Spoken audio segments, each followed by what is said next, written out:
What's up, people? It's your man Herbal Love reporting live and direct from the Herb Mobile. It's getting dark in here. Turn a little bit light on, man. The Lakers played the Golden State Warriors for the 20th time this preseason. I don't know who made the schedule, but golly, I wanted to see the Lakers play some other teams. You know, hopefully that the other teams would, you know, put some of their star key players out there so the Lakers, we can see how they match up in the preseason.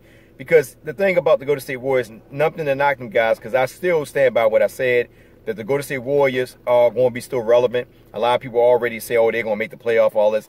Man, they're going to make the playoff because they have a good formula. And they're just like the San Antonio Spurs. So as long as you got Steph Curry, D'Angelo Russell, Draymond Green, and then when Steins come back, and if Clay come back by the half season, they're going to still be a target. You know, somebody that you really going to have to go through. You know, same thing with the Dallas Mavericks after watching them beat the Clippers, even though the Clippers didn't have a couple of their key players, but the Dallas Mavericks just smacked them like they didn't have a mother. But you watch them, you watch a lot of other teams, and you watch the, you know, Houston Rockets. I watched them play. The jury's still out for me with the Houston Rockets, only because, you know, watching Westbrook and James Harden, I want to see how that really works. I mean, if James Harden don't have the ball 98% of the time and Westbrook does, and he's kicking out to James Harden and Westbrook is be the main facilitator on the floor and James Harden playing off him, that can work. But if I'm seeing James with the ball and Westbrook playing off him, I don't know, because Westbrook is not a shooter. But anyway, one talk about the Lakers. Let's stick to Lakers because this is a Lakers channel and a Lakers topic. Now, the jury's still out on Novell Jr. and Kakak. Now, I know a lot of people say, oh, they play good, this and that. Like I said before, they play the Warriors. They play the Warriors' second unit. They had a good game against D'Angelo and Steph Curry because Novell usually played a guard spot, stuff like that. So my thing is that, first and foremost, I like their game. But like I said before in my last video, that I'm looking for consistency. Not just against a certain team that really don't play too much defense because a couple of their key players are out, but against teams that actually are playing for more than just the preseason, but playing for roster spots. And I'm not knocking the Golden State Warriors because at the end of the day, the Golden State Warriors, they kind of got an idea of where they're going. At the end of the day, you got players that's trying to make the roster. But with the Nets, it was a different story. Like I said before in my last video, one thing about the Nets is that these guys are trying to fight not only for a roster spot, but also for starting spots. Based on the fact that Kyrie always going to be injured. We know this. And Kevin Durant's not going to be there probably for the whole season. So in retrospect to that, they're playing for spots, not only for the roster, but for the starting spot. So they're going to come out and play. And the thing is, like I said, with Novell and Kakak, I just need consistency from them. Novell looked pretty good. You got to take your hat off to him the way he's been playing, though, in them games against the Warriors. Just be consistent when you're playing other teams. So I don't know what, you know, what the coach might do. I don't know if he might allow them to get in the rotation because we were loaded with guards. You know, get in the rotation, or is he going to make the G League? You know, or we're going to play a two-way player. So we don't know. I mean, like you said, you know, I think this is the last game. They play the Clippers October the 22nd. I'm definitely going to watch that after watching the Clippers get smacked by Dallas like they didn't have a mother, or they took their mother from them and robbed them. I don't know. The way they beat the freaking the way they beat the Clippers was like, you know what? You're not it. But anyway, I'm just joking, you know, for the Clippers fan, man, because they'll miss a key players too. Patrick Beverley didn't play. A lot of people played. You know, PG-13 didn't play. So I'm not going to go out on a limb and say this is preseason. You know, preseason only give you a glimpse of what you're seeing. It's not exhibition. You know what I'm saying? That's the difference. Preseason, they just basically saying who's going to make the roster spot. You know, who's going to make the final cut. You know, that's what any sports teams. But the Lakers, like I said, you know, I'm happy for D'Angelo Russell. You know, finally found his rhythm, you know, because he was struggling. But the thing is that once he get comfortable, we're going to see a D'Angelo Russell that we seen when he was with the Lakers. And also with the Nets, man. And I think that with Steph Curry, he can learn a lot from Steph. You know, by being with somebody, a leader, you know, that can mentor him and help him with his game and develop him better. D'Angelo Russell is going to be, I think he's going to be good, man. You know, a lot of people sleep on him because of his style of play and all that, but he fits right into that Golden State Warriors style of offense. And then once they get Stein back, and like I said, if Clay come back, they're going to be a target, man. They're not going to be a pushover type team. But the Lakers, like I said, you know, we didn't have our couple key players. Kuzma also out as well. I didn't really play nobody. You know what I'm saying? And it was just basically, like I said, the last couple people to make the roster.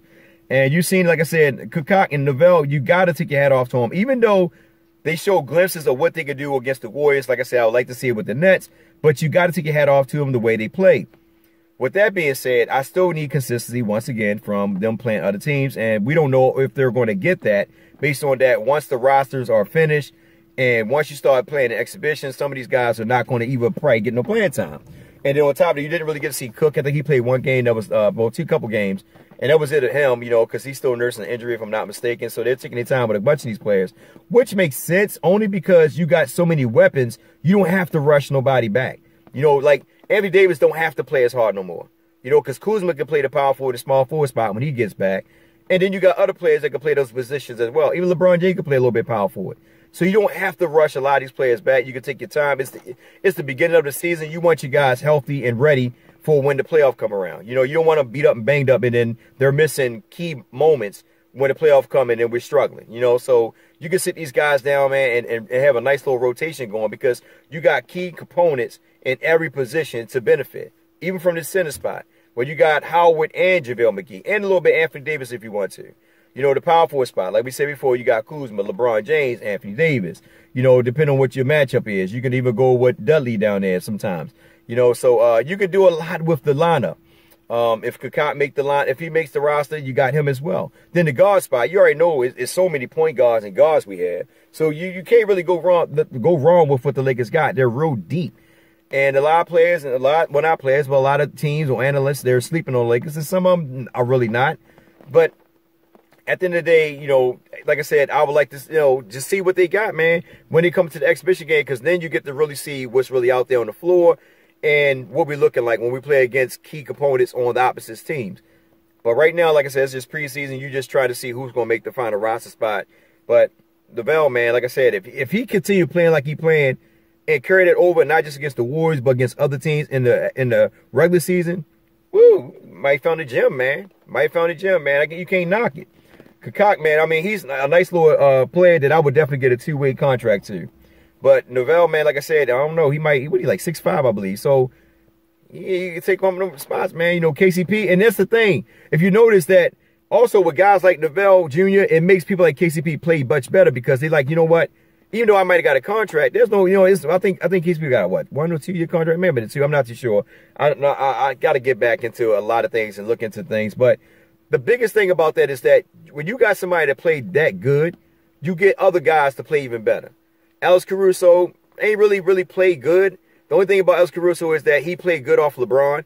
And he also a good point guard. He played pretty good defense. Not as bad, you know what I'm saying? And the thing is he can shoot.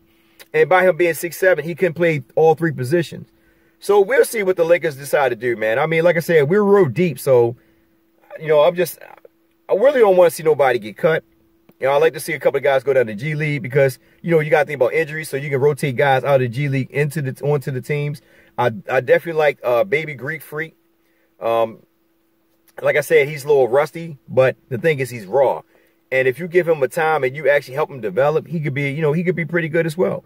But anyway, listen, like I said, we play the Clippers the 22nd of this month, which is only a couple days away. I don't know if Paul George and Patrick Beverley and I can't think of that little 3-point guy, you know, they play for the Lakers. I'm not going to speak his name, but, you know, a guy named Skip Demai had the same name as him. Skip Demai, you know, I can't think of that name, but whoever that guy is that come off the bench and lights it up, you know what I mean? I don't want to talk his name, you know. But we get to see them, or I don't know if they're going to be there. I don't know. I haven't really been following them, but, you know, the thing is we get to see them play against the Clippers. It's going to be a good game, man. I mean, got tired of seeing the Warriors. I'm like, but only good thing is you got to see what was out there. But it is what it is, man. Like I said, don't sleep on the Warriors, but the West is going to be tough as hell. I'm just going to keep it real, man. You ain't going to go into somebody telling that you're going to smack them. The West is tough. But anyway, the video is getting long. I don't want to drag it out. You guys be safe out there. Take care. I'll see some of you guys on Twitter. I don't know when I get back in Twitter, but I'm going to get back in Twitter once I settle in. Like I said, right now, my main thing is that I'm in the process of moving. I definitely want to do the podcast. And probably like on Saturday evening or something like that, go do like a live chat so we can talk back and forth about recapping what went on through the week. And, you know, and what we expect from our team and our players. So, you know, it's going to be fun, man. Like I said, this season's going to be real fun, man. And I'm going to try to interact with you guys more because I'm bringing everything down to a closure where I can actually sit down, relax, and actually hit y'all up on live chat and talk to you guys, man. Because, you know, I want to do some changes. But anyway, y'all take care. Love you guys. Y'all be safe out there. And as always, it's your man, Herbal Lover. Yeah, I'm going to continue wearing this. Why? Because what the hell I'm talking about? Y'all take care. Go on with your bad self.